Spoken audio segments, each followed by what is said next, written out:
नमस्ते, good evening. और आज के स्क्वायर पांडा थर्सडे में बहुत बहुत वेलकम है।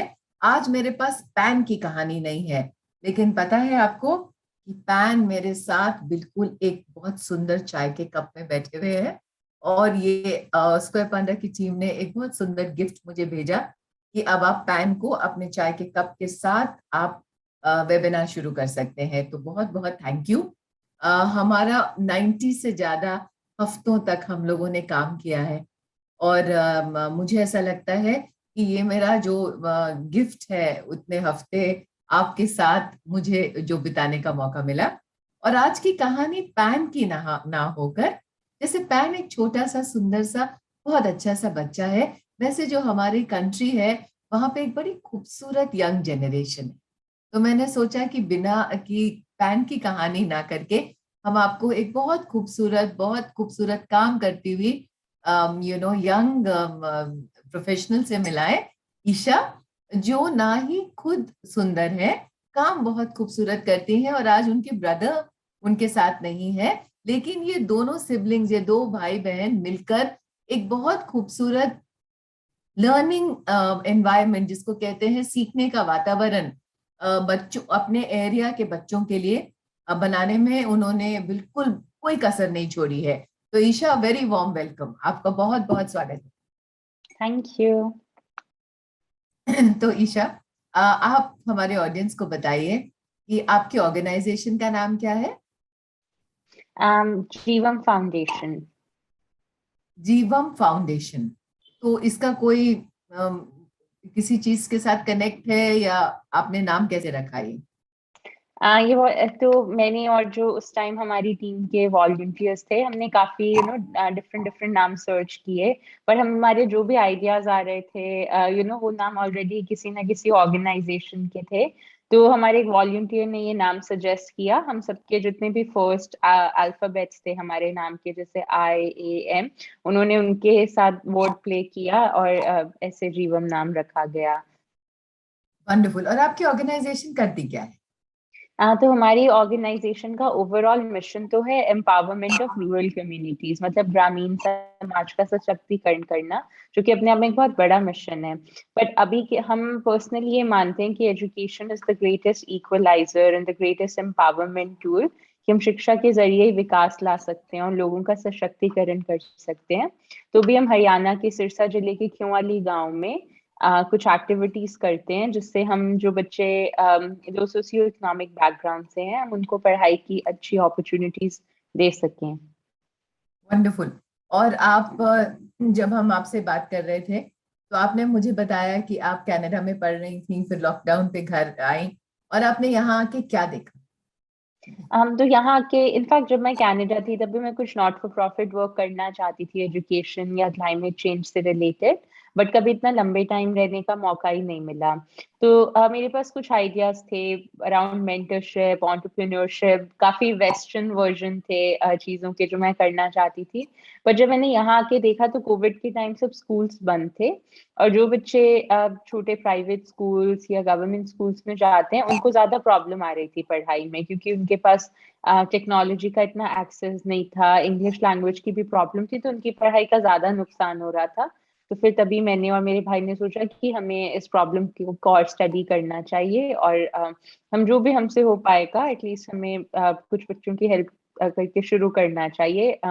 और फिर हमने अराउंड 6 मंथ्स इस फील्ड में काम किया, काफी वॉलंटियरिंग करी, इस प्रॉब्लम को समझा, और फिर हमने इवेंचुअली इसको NGO को लीगली रजिस्टर करवाया। तो पढ़ते हुए, अपना अपना काम करते हुए, इन बच्चों ने सोचा कि चलिए, जो आसपास हम प्रॉब्लम्स देख रहे हैं, हम प्रॉब्लम के बारे में ना सोचें, लेकिन हम इसके लिए सोल्यूशन ढूंढें। तो ज्यादातर ईशा, ये देखा गया है कि हम बैठ के ना बड़ी लिस्ट बनाते हैं प्रॉब्लम्स की, ये प्रॉब्लम है, वो प्रॉब्लम है, ये प्रॉब्लम है, वो प्रॉब्लम है, लेकिन बहुत कम लोग जाके उस प्रॉब्लम को रिसर्च करके उसका सोल्यूशन ढूंढते हैं। तो मुझे लगता है कि जब मैंने आपकी कहानी पढ़ी, तो ये मुझे बड़ा फैसिनेटिंग लगा कि प्रॉब्लम तो सब देख रहे थे। सबको मालूम था कि अलग अलग टाइप के स्कूल्स, कुछ स्कूल्स बंद हो गए हैं। गवर्नमेंट स्कूल्स में टीचर्स के प्रेशर्स बढ़ गए थे, क्योंकि बहुत सारी, आप जैसे कह रही थी, ड्यूटीज उनको दी गई, क्योंकि उस वक्त पे वही वो हमारा जो फ्रंटलाइन वर्कर था, वो हमारा ये वाला सिस्टम था। जो हमारे टीचर्स हैं, जो हमारे जो सर्विस में है, इन द नेशनल सर्विस, तो आई थिंक पहले तो उनको बहुत नमन कि आपने ऐसे वक्त में कंट्री के साथ आप खड़े हुए जब हम सब अपने अपने घरों में सुरक्षित बैठे थे। तो कमेंडेबल कि आप उनको जाके मिली, उनके बारे में आपने जानकारी दी। तो आप मुझे थोड़ा सा एक शॉर्ट उसमें बताएंगे कि उन्होंने क्या क्या प्रॉब्लम्स हैं एक्सप्रेस करी, कोई भी टीचर्स हो जो उस एरिया की हैं, उन्होंने क्या क्या प्रॉब्लम्स आपको बताई? एक प्रॉब्लम तो ये रहती है कि बिकॉज ये काफी रूरल एरिया है, तो यहाँ पे काफी स्कूल्स थोड़े अंडर स्टाफ्ड रहते हैं। और जैसे कि हम बात कर रहे थे कि टीचर्स के पास, स्पेशली जो थोड़ा गवर्नमेंट से कोलैबोरेटेड है, उनके पास एड हॉक बहुत ड्यूटीज होती है। भी और आ जाती हैं पढ़ाई के अलावा। दूसरी चीज ये है कि यहाँ पे आई रिमेम्बर मेरे हाई स्कूल में एक टीचर थे जो बोलते थे कि अगर अगर एक स्टूडेंट को हमें अच्छे से पढ़ाना है तो उसमें स्टूडेंट, पेरेंट्स, टीचर्स तीनों का effort, we need a triangular approach. तो बहुत बार क्या होता है, क्योंकि यहाँ पे ज्यादा पेरेंट्स हैं, वो भी इतने वेल एजुकेटेड नहीं है, तो जो पेरेंट्स का सपोर्ट है वो भी कम रहता है।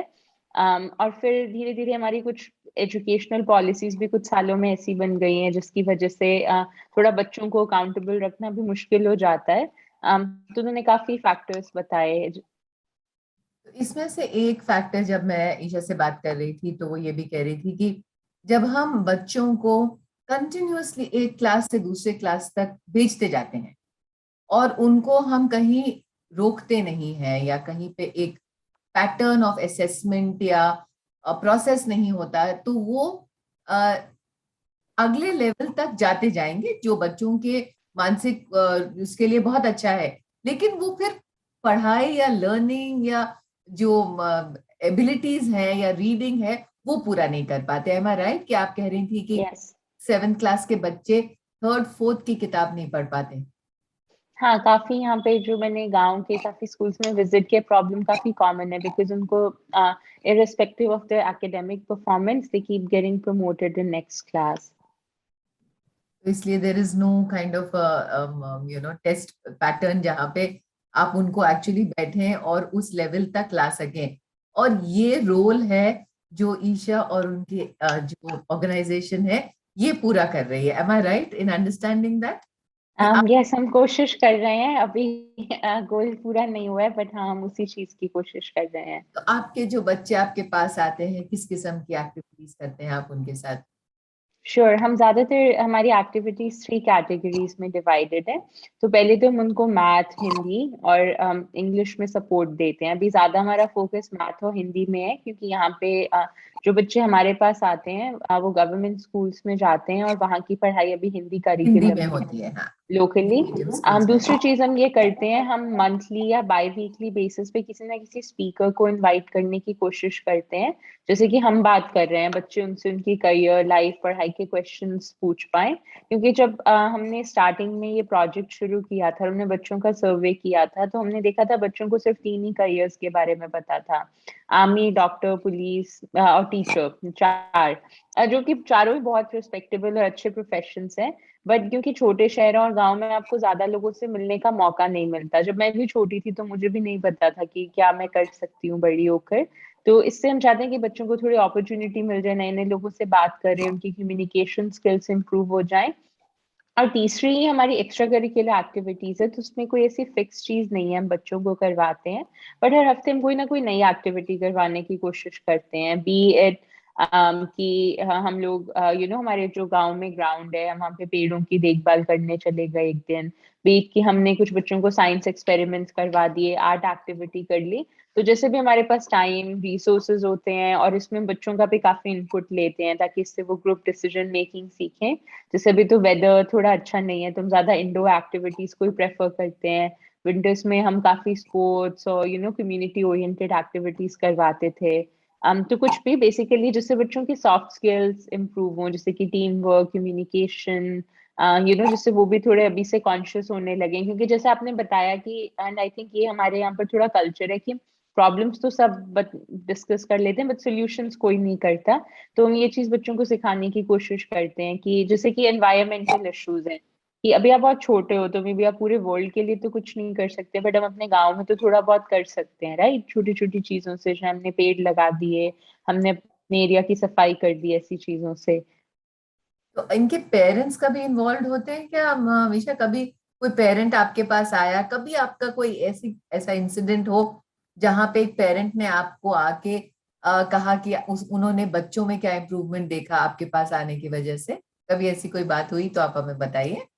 हाँ, काफी बार हुई। तो बच्चों ने, एक तो पेरेंट्स ने बताया कि बच्चों में अब काफी डिसिप्लिन आ गया है जब से वहां आने लगे हैं, क्योंकि कोविड के टाइम भी ये था। अभी तो फिर भी बच्चे स्कूल जाते हैं तो थोड़ा डिसिप्लिन अपने आप ही आ जाता है, they are in a routine. कि हमारे पास आने से there was like an order to their day कि हाँ, हमें 3-4 घंटे यहाँ जाना है, ये काम करना है।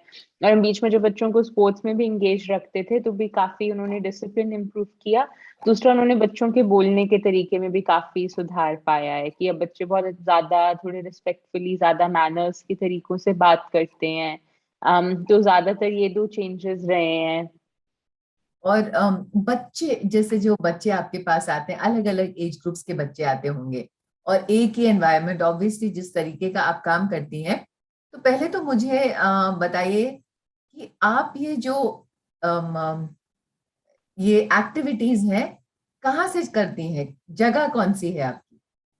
श्योर। तो हमारे गांव में एक कम्युनिटी सेंटर है जिसे हमने लीज पर लिया था एज एन एनजीओ, जिसे हमने रेनोवेट करवा कर उसमें लाइब्रेरी और सभी रूम्स अच्छे से रेनोवेट करवा दिए हैं। तो हम उस स्पेस को यूज करते हैं। It has 2 classrooms and 1 big hall. तो वहां पर हम ये चीजें करवाते हैं। शुरू से वहां थी या आपने पहले कहीं और जगह ली और एक अपनी जिंदगी का एक हिस्सा खोला इन बच्चों के लिए? उसके बारे में हमें थोड़ा सा बताइए। श्योर। पहले तो हमने घर से ही शुरू किया। हमारे घर पे ही पहले पहले कुछ महीने। फिर जैसे जैसे बच्चे बढ़ते गए वैसे वैसे हमें बड़े स्पेस की जरूरत पड़ी, तो फिर हमने सरपंच और गांव के लोगों से बात करके वो जगह लीज पर ली। हम कहते हैं यंग बच्चे बट इतने बड़े दिल।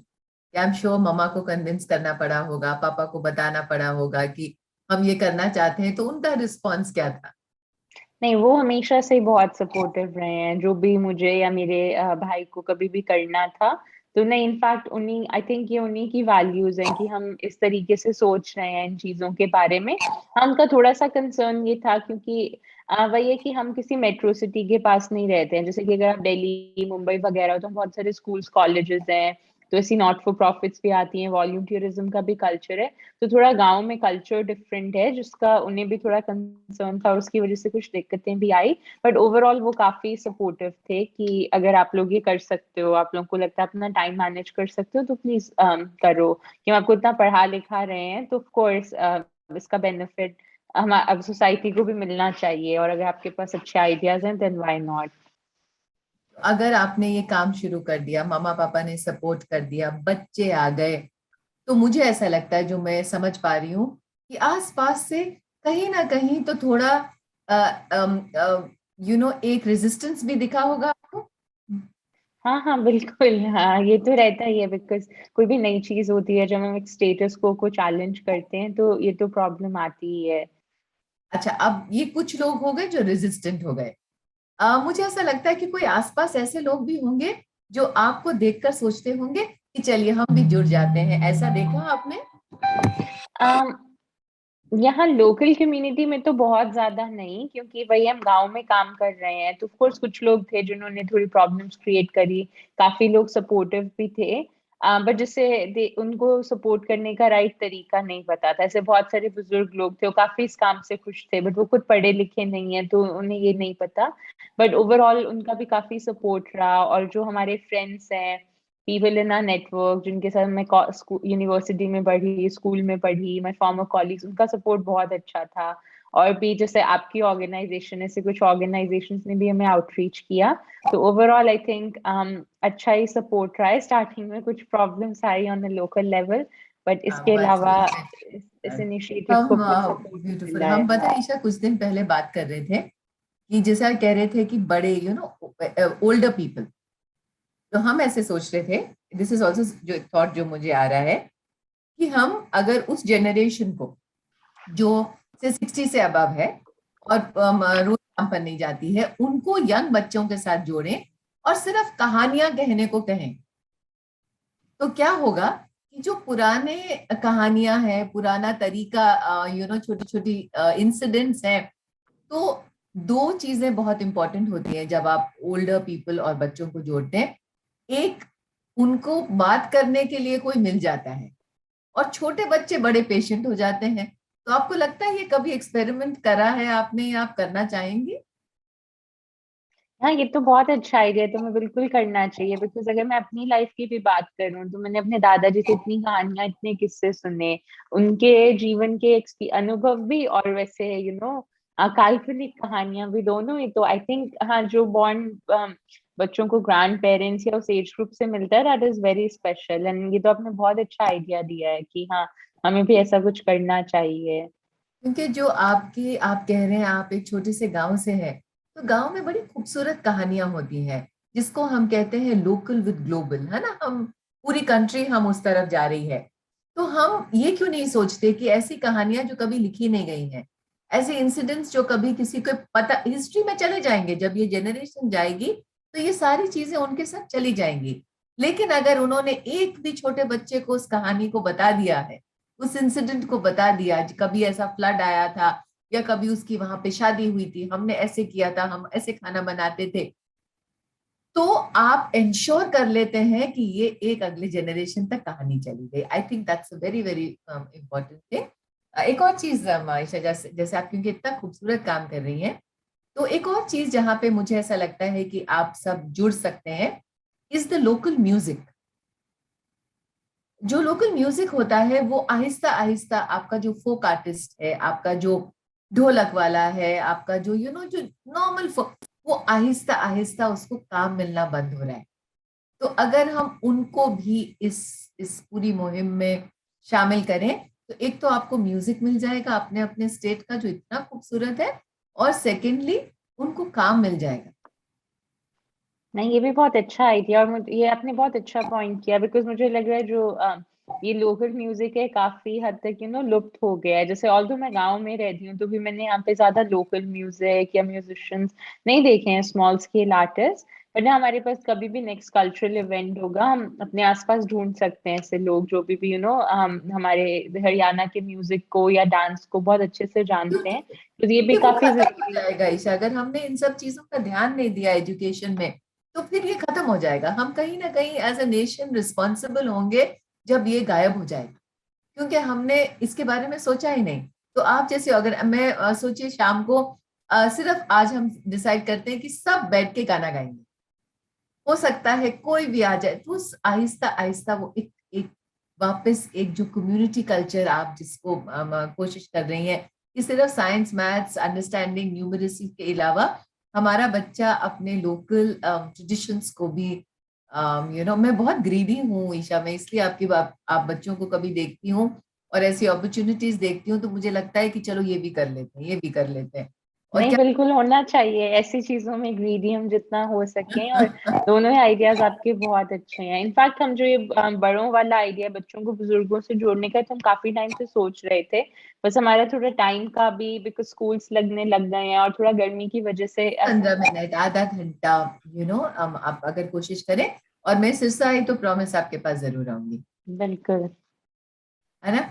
Another thing that I wanted to ask you कि कोई ऐसी कहानी, कोई ऐसा ब्यूटीफुल सा इंसिडेंट जो आप हमारे साथ शेयर करना चाहें, जो आपके दिल के बड़ा करीब, जो आपने नोटिस किया बच्चों ने।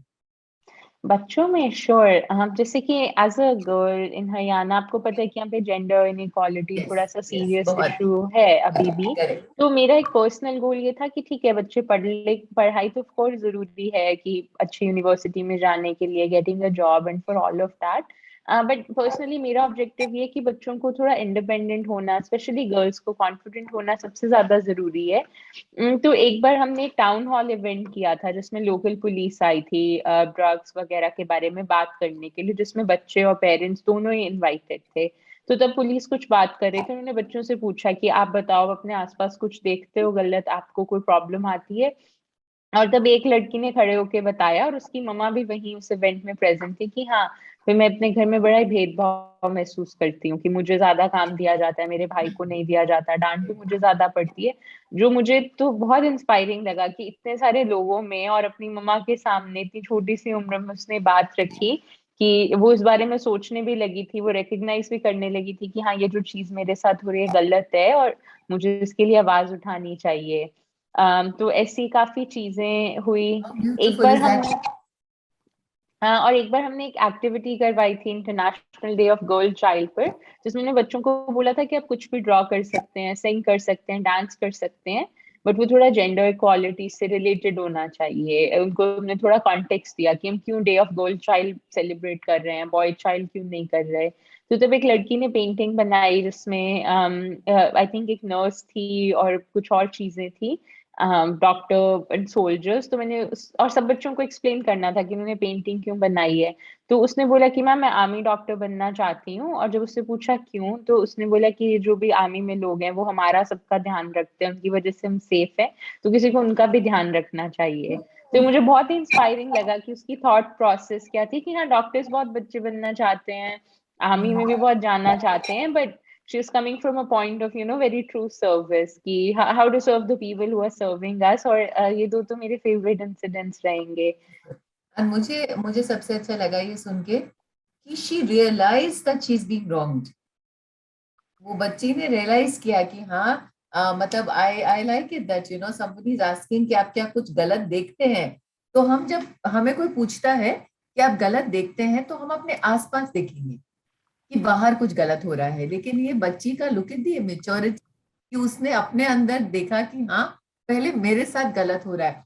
And I think this is a very very beautiful point to to make and to talk to everybody कि जब भी आप कुछ गलत देखते हैं तो हम हर वक्त किसी और के साथ उसको क्यों आइडेंटिफाई करना चाहते हैं। तो पहली चीज तो हम अपनी प्रॉब्लम्स आइडेंटिफाई करें और उसको एक्सेप्ट करें जो हाँ ये प्रॉब्लम है। कई दफा ईशा, जब हम ऐसे एक नेशनल प्लेटफॉर्म पे बैठ के बात करते हैं तो बड़ी सेंसिटिव चीजें भी आप यू ब्रिंग अप ऑब्वियसली, क्योंकि ये चीज आप देखती हैं। ये कोई जो भी ईशा बात कर रही है या जो भी मैं बात करती हूँ, हम ग्राउंड पे ऑब्जर्व करके बात करते हैं। ये नहीं कि हम कहीं से डेटा देखकर बोल रहे हैं। तो अगर ईशा कहती है कि मैंने ये प्रॉब्लम देखी है, उसका मतलब उसने ये प्रॉब्लम देखी है। इसलिए मैं बहुत थैंकफुल होती हूँ आप जैसे स्पीकर्स जब हमारे पास आते हैं, क्योंकि आप जैसे कहते हैं it it takes a community to grow a child. तो आप बहुत बहुत ब्यूटीफुली यू रिफ्लेक्टेड। ईशा, आप जब आज कभी कभी शाम को अपने चाय या कॉफी के साथ बैठती हैं तो आप अपने आप को क्या कहती हैं, इतना खूबसूरत था? अपने आप को ऐसा तो कुछ भी नहीं कहती हूँ, बट मेरी एक और फ्रेंड है जो जीवम का पार्ट है, उसकी उसका फेवरेट कोटेशन है, we can not help everyone but everyone can help someone. और चाहे आज हम क्लाइमेट चेंज की बात करें, पढ़ाई की बहुत सारे चैलेंजेस हैं और वो काफी ओवरवेलमिंग है, एक इंसान या एक ऑर्गेनाइजेशन नहीं सॉल्व कर सकता। तो कभी कभी काफी मुझे ओवरवेलमिंग एंड स्ट्रेसफुल भी लगता है कि ओ माय गॉड, लाइक इतना बड़ा चैलेंज है, और अब जैसे कोविड के टाइम इतनी सारी रिपोर्ट्स आ रही हैं कि लर्निंग लॉस का क्या इम्पैक्ट रहेगा लॉन्ग टर्म में। पर फिर खुद को यही समझाना पड़ता है कि आप जितना कर सकते हो एटलीस्ट आप उतना करो। जैसे कि one of my friends she shared this story about colibri bird. तो अपेरेंटली क्या था, ये फॉकलोर है यूरोप से, और आई थिंक इसकी वेरिएशंस और कल्चर्स में भी है कि एक जंगल में आग लगी थी और सब जानवर पक्षी भाग गए, बट एक छोटा सा पक्षी अपनी चोंच में पानी लेकर उसे बुझाने की कोशिश कर रहा था आग को। तो सब जानवर ने उसका मजाक उड़ाया कि ऐसे नहीं बुझेगी आग, मतलब तुम क्यों कर रहे हो। तो उसने बोला कि एटलीस्ट मैं उतना तो कर रहा हूँ ना जितना मैं कर सकता हूँ, I am doing my part. तो अगर हम अपना अपना थोड़ा थोड़ा पार्ट कर लें किसी भी सोशल इशू में, जरूरी नहीं है कि सबको एनजीओ खोलना या सबको नॉट फॉर प्रॉफिट सेक्टर में काम करना ही जरूरी है, बट आई थिंक हम सबको थोड़ा सा अपना टाइम और रिसोर्सेज इन्वेस्ट करने चाहिए अपनी कम्युनिटी में, किसी भी प्रॉब्लम के लिए हम कर सकते हैं। तो ऐसे धीरे धीरे अगर सब मोबिलाइज हो जाएंगे तो आई डोंट थिंक इतनी भी कॉम्प्लेक्स प्रॉब्लम्स है कि हम सॉल्व नहीं कर सकते। I think most beautiful.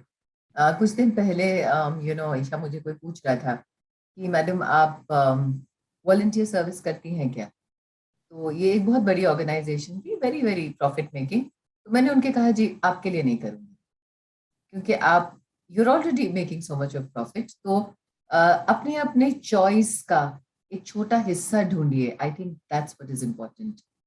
Also Isha, एक चीज और मैं पूछूंगी, दिस इज ऑल्सो रिसोर्सेस, आप जॉब करती हैं, आपने अपने पेरेंट्स से कुछ रिसोर्सेज लिए होंगे, आपने अपने फ्रेंड से कुछ मांगे होंगे, तो दो हिस्से डिस्टिंक्ट रखना अपनी जिंदगी में क्या ठीक है कि हम यहाँ से बहुत अच्छे से स्ट्रांग तरीके से प्रोफेशनली कमाते हैं, लेकिन हम देंगे वहां पे जहां पे हमें जरूरत लगे? Do you feel this is a very strong thing कि the more we train young people to earn, the more they give? I don't know, इस बारे में मेरे दोनों ही तरीके के फ्रेंड्स हैं, those who are very giving, very philanthropic, but मैं फाइनेंस बैकग्राउंड से आती हूँ, तो काफी आई वुड से कैपिटलिस्ट भी हैं फ्रेंड्स जो अभी इतना आई वुड से फिलांथ्रोपी में बिलीव नहीं करते हैं। तो again, and I think both have their own reasons, तो इस पर I do not have a strong opinion yet. But I think doesn't matter what we are earning, कि चाहे हम डोनेट कर पाए नहीं कर पाए, doesn't have to be about money, कि अगर हम अपना टाइम भी किसी कॉज के लिए दे पा रहे हैं, अपने वीक के कुछ घंटे या इवन महीने के कुछ घंटे, दैट इज ऑल्सो इनफ, कि हम एज अ कम्युनिटी कितना एक दूसरे का टेक केयर कर सकते हैं और कितना इन्वॉल्व रहते हैं। बिकॉज अब मैं जितनी कहानियां यहाँ सुनती हूँ एटलीस्ट गाँव में, कि पहले के टाइम में गाँव में लोगों में बहुत यूनिटी होती थी, हर कोई एक दूसरे की हेल्प करता था, तो काफी एक वे ऑफ एक लाइफस्टाइल, ऑल्दो वो थोड़ा बैकवर्ड था बट वो बहुत अच्छा था, people were always taken care of, कि कोई भी प्रॉब्लम आ जाए। और अब ऐसा धीरे धीरे नहीं है, तो उस वजह से काफी प्रॉब्लम्स बढ़ती जा रही हैं। तो आई थिंक चाहे आप अपना टाइम दे पाओ, कोई और रिसोर्स, स्किल, फाइनेंशियल इनपुट, कुछ भी थोड़ा थोड़ा तो सबको करना चाहिए, बाकी it's up to the I individual. I love your answer Isha. मेरी जब मैं कभी अपनी बेटी से बात करती हूँ, तो वो कभी कभी मुझे कहती है, मम्मा आप बहुत जज करती हैं, यू नो आप तो आई थिंक एक और बहुत खूबसूरत चीज जो आपके जवाब में मुझे समझ में आई है कि आपकी एक्सेप्टेंस लेवल भी बड़ी खूबसूरत है, कि आप दोनों टाइप की, गिविंग नॉट गिविंग स्टेट को बहुत अच्छे से एक्सप्रेस कर पा रही हैं, एक्सेप्ट कर पा रही हैं। ईशा, आपके एनवायरनमेंट में आई एम श्योर प्रोफेशनली आप बहुत लोगों को मिलती होंगी, अगर आप किसी को बताते हैं कि आप ये काम कर रहे हैं, तो हैव यू इन्फ्लुएंस्ड पीपल जो कभी कुछ देना नहीं चाहते? आपने कभी ऐसा एक इंसिडेंट जहां पे आपने सिर्फ कहा हो कि मैं ये काम करती हूँ, और वो जो दूसरा है वो बिल्कुल गिविंग नहीं है, क्या आपने कभी किसी को बदलते देखा है? हाँ, ऐसा तो नहीं हुआ कि मैंने किसी को ऐसे बदलते हुए देखा, बट जब मैंने ये एनजीओ स्टार्ट करी थी, तो इनिशियली जो भी फंड्स थे वो मैंने अपने scholarship money, some personal grants और ऐसी चीजों से यूज किए थे। बट हमने कोविड के टाइम एक फंड रेजर ऑर्गेनाइज किया था, जिसमें for the first time me and my friends, हमने लोगों जो मेरे फ्रेंड्स रीवम में इन्वॉल्व है, हमने openly we asked people to donate. तो उसमें बहुत ही सरप्राइजिंग रिस्पॉन्स आया ऐसे कुछ लोगों का जिनसे हम इतना क्लोज भी नहीं थे, just the amount they donated.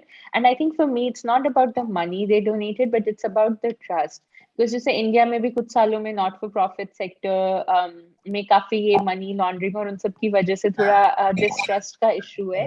It's just the trust they put in us, कि वो काफी मेरे लिए मैटर करता है। जैसे कि मुझे अभी भी ध्यान है कि हमने फंड रेजर 3-4 लोगों ने अपने नाम से शुरू किया था, और मेरे एक प्रोफेसर थे जिन्होंने मुझे कभी पढ़ाया भी नहीं है, उन्होंने मेरे काइंड ऑफ पोर्शन में अलग अमाउंट, और जो मेरी फ्रेंड थी जो सेम फैकल्टी से थी उसके अमाउंट सॉर्ट ऑफ सेक्शन में अलग अमाउंट डोनेट करी। तो ऐसे छोटी छोटी चीजों का उन्होंने ध्यान रखा, मुझे बहुत अच्छा लगा कि उतना ट्रस्ट और सपोर्ट पुट कर रहे हैं। तो आई डोंट नो कि वो लोग पहले भी फिलांथ्रोपिक थे या नहीं, बट वो बहुत ही अच्छा सा स्वीट सा काफी मोटिवेटिंग हमें लगा कि देखो इतने लोग हमारे ऊपर ये ट्रस्ट पुट कर रहे हैं, तो we need to like keep working hard for this. Beautiful, beautiful, absolutely. तो कहीं ना कहीं तो आपने इंस्पायर किया है बहुत सारे लोगों को, और आज जब हमने आपको इनवाइट किया, तो मैंने बिल्कुल एक एक थॉट से इनवाइट किया था ईशा, कि आपकी कहानी सुनकर जिसको भी जो क्षमता हो, वो वापस इस कम्युनिटी को, बच्चों को, एजुकेशन को, I would say any part of it, even older people, आप चाहे बैठ के उनसे बात कर लें, थोड़ा सा गिव बैक करने का वक्त हम जरूर निकालें। I think that is the most beautiful thing.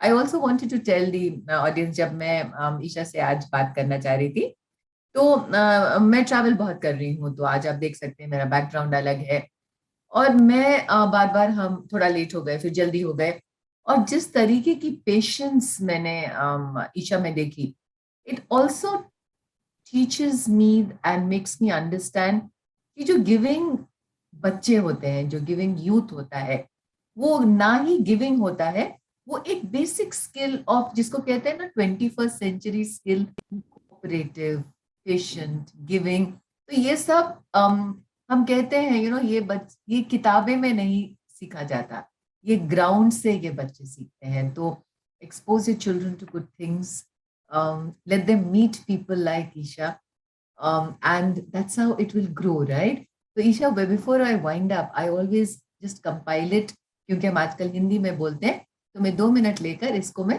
English में कंसोलिडेट करती हूँ. So Isha has a beautiful story, a student coming from Canada, going to a beautiful village in Sirsa, looking at children and saying that there is a gap because they don't have the resources required for education. And she and her brother open a lovely foundation called Jeevam and start with a little room in their house and invite children to do activities, different kinds of learning, meet some resistance, also break resistance. Now they run a community center with a lot of goodness for her region. And Isha, as a nation, as a generation much older to you, I would just say thank you. Thank you so much. Thank you. That's very kind of you. And I would like to add one more thing. I know कि ये जो जीवम का initiative हम किसी भी NGO को देखते हैं, हमें लगता है ओ वाओ देखो कितना अच्छा काम कर रहे हैं, समाज की भलाई कर रहे हैं, this and that. I remember मैंने अपने एक फाइनेंस के क्लास में हम स्टडी कर रहे थे कि डेवलप्ड एंड डेवलपिंग कंट्रीज में क्या डिफरेंस होता है. एंड मुझे अभी भी वो एक पावर पॉइंट की वो स्लाइड याद है जिसमें काफी इम्पोवरिश बच्चे थे, I think from a developing country. And the point of that slide was that we are losing as a society. We are failing to provide these children with the opportunities to excel. Because who knows, one of these kids might, find cure for water scarcity or cancer or any of the problems. So as a society, we are losing if we are not investing in young people. So TK, I mean, yeah, there's like a whole, and then you've been too kind in appreciating me, but I think in the end, it's a win for us if all the young people are able to realize their potential. So Thank you so much, Isha. And I know this is going to inspire a lot of people. Thank you. thank you. Thanks again for the opportunity. It was really nice talking to you, and I hope we stay in touch and enjoy your time in Banaras. I will come to Sirsa soon. Yeah, looking forward to it. I was going to message you about it afterwards. Please do. I would love your input and if you Now, can now interact. I now I am committing on a national platform. I'll come. Sounds good. I look forward to meeting you. Square, square, panda.